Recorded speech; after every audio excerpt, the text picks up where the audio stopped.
Hello, my name is Nicole Bélanger, and I'm a mask visual artist.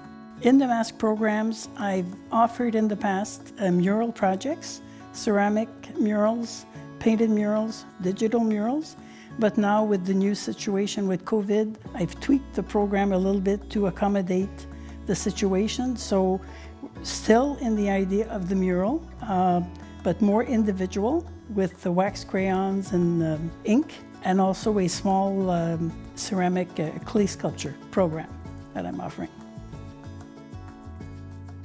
The mural situation is always very good for talking because you're not a big crowd, you're a small number of students. So I usually like to get them talking about ideas, what they would like to see in the mural, talk about themselves, and then I introduce my background, my education, and from there we build this kind of relationship.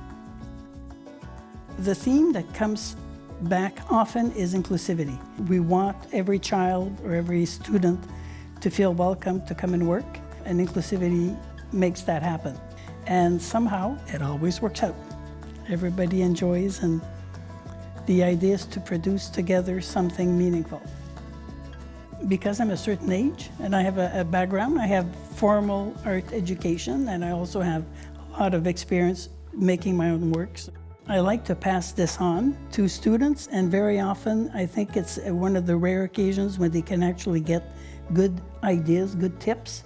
A small lesson on the side on perspective, mixing colors, design, that kind of thing. I'm passionate about that.